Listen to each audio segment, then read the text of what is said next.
जब जब हम लोग पैरेलल लाइन के बारे में बात करेंगे, तब हम लोग बात करेंगे अल्टरनेट एंगल्स का, हम लोग बात करेंगे कॉरेस्पॉन्डिंग एंगल्स का, ठीक है? जब हर बार जितनी बार भी हम पढ़ा रहे हैं, हर बार हम याद दिलवा दे रहे हैं कि ये हो गया आपका alternate angles, alternate ALTERNAT alternate angles, ये हो गया आपका कॉरेस्पॉन्डिंग एंगल्स कब होगा? जब लाइन्स पैरेलल हो तो। जब लाइन्स पैरेलल हो तब हमारा अल्टरनेट और कॉरेस्पॉन्डिंग एंगल इक्वल होगा, ठीक है? अब ज़रा यहाँ गौर करके देखते हैं कि ये जो फिगर जो दिया गया है, ये फिगर में एक्चुअली क्या दिया गया है? कह रहा है यहाँ पे कि इस फिगर में कह रहा है in the given figure AB is parallel to CD, FE parallel और FE is perpendicular to CD। तो मुझे दिखाई दे रहा है भाई AB पैरेलल, ये वाला इसका पैरेलल है और ये वाला FE जो है हमारा परपेंडिकुलर लाइन है। GED 126 एंगल GED, हाँ, यहाँ पे इसको ध्यान दिया जाए, ये होल एंगल जो है ये आपका 126 डिग्री है। क्या है ये? 126 डिग्री है, ठीक? तो जब हमारा ये GED हमारा 126 डिग्री है तो उसमें हमारा 90 डिग्री भी आ गया। देखिए तो ये वाला में हमारा 90 डिग्री भी आ गया। तो हम क्या करेंगे, GEF angle angle GEF will be equal to 126 minus 90 degree is equal to कितना होगा? देखिए तो 9, 10, 11, 12, 36 डिग्री होगा। कौन होगा 36 डिग्री? ये वाला जो मांगा गया था, ठीक? अब है AGE निकालना है। तो ये वाला जो देख रहे हैं हम AGE, इसको देखिए तो अच्छा से, ये AGE इक्वल टू ये वाला होगा, होल एंगल होगा, ठीक? क्यों? क्योंकि जब लाइन पैरेलल हो और कोई ट्रांसवर्सल कट कर रहा हो तो अल्टरनेट एंगल्स हमारा इक्वल होता है, ठीक है? तो इन दिस केस हम कह सकते हैं कि हमारा एंगल जो है angle AGE angle AGE is equal to angle GED, angle GED, और GED तो दिया हुआ है, GED दिया हुआ है 126 डिग्री, तो हम लिखेंगे 126 डिग्री, हो गया? नेक्स्ट कह रहा है FGE, नेक्स्ट जो है मांग रहा है FGE, तो FGE कहाँ है? देखिए तो पहले FGE यहाँ पे है, ये वाला है आपका FGE, पहले ढूंढेंगे एंगल को, ठीक है? ये वाला हो गया FGE, ये मांग रहा है। तो FGE कैसे निकालेंगे? FGE जब निकालेंगे तो हमें दिखाई दिया एक स्ट्रेट लाइन और एक ये वाला, जिसमें से कि आपका ये वाला एंगल दिया हुआ है और ये वाला एंगल बोल रहा है निकालिए, ठीक है? ज्योमेट्री मतलब ऑब्जर्वेशन, जितना अच्छा ऑब्जर्व कीजिएगा उतना अच्छा आपको रिजल्ट आएगा, ठीक? तो यहाँ पे लिखेंगे AGE, नहीं, एंगल ऑल्सो थर्ड में हमारा angle AGE plus angle FGE, FGE is equal to 180 degree. बोलेगा क्यों भाई? तो अब तो जान रहे हैं ना, sum of angles on a straight line. तो sum of angles on a straight line क्या लिखेंगे? Sum of angles on a straight line, ठीक? तो AGE कितना दिया हुआ है? अभी निकाले हैं 126, 126 रखेंगे plus angle FGE, FGE is equal to 180 degree. तो एंगल FGE का वैल्यू आप निकाल लीजिए तुरंत, 180 माइनस 126, 10 से 6 गया 4, 7 से 2 गया 5, 54 डिग्री हो गया हमारा, ये वाला हमारा ये हो गया 54 डिग्री हो गया, ठीक है? यहाँ देखिए तो कह रहा है in the given figure if PQ is parallel to ST, मेरे को दिखाई दे रहा है, लेकिन हम एक बार फिर से मेंशन कर दें कि ये वाला लाइन जो है इसके पैरेलल है, ठीक है?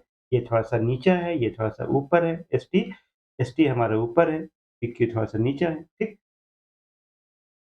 कह रहे पी क्यू आर का वैल्यू दिया हुआ है, मुझे दिखाई दे रहा है, आर एस टी का भी वैल्यू हमारा हमारा दिया हुआ है, मुझे भी दिखाई दे रहा है। Find Q R S, we are to find this particular angle. इसको इसको निकालेंगे हम लोग, ये वाला को हम निकालेंगे, इसको एक्स ले लेते हैं, एक्स निकालेंगे।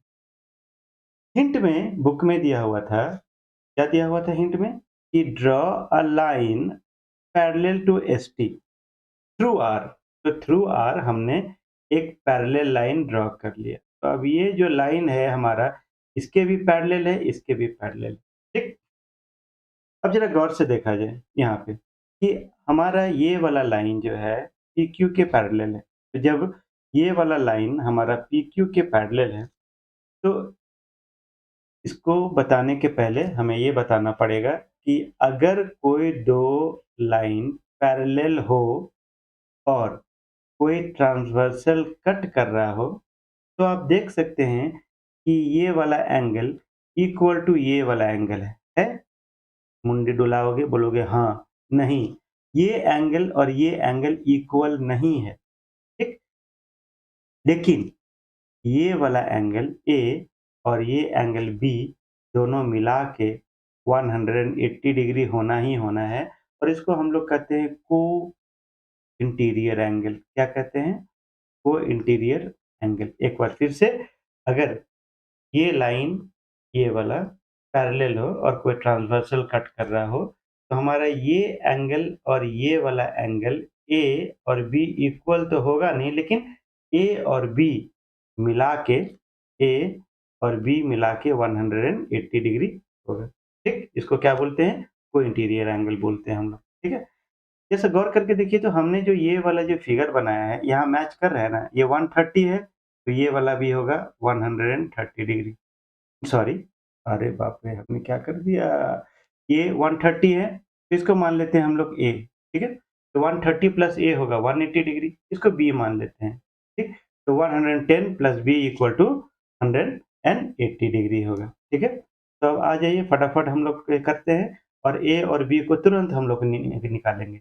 और जब निकालेंगे तो क्या ध्यान में रहेगा कि दे आर कॉरेस्पॉन्डिंग एंगल, यानी कि हम लोग कीजिए तो यहाँ पे ए प्लस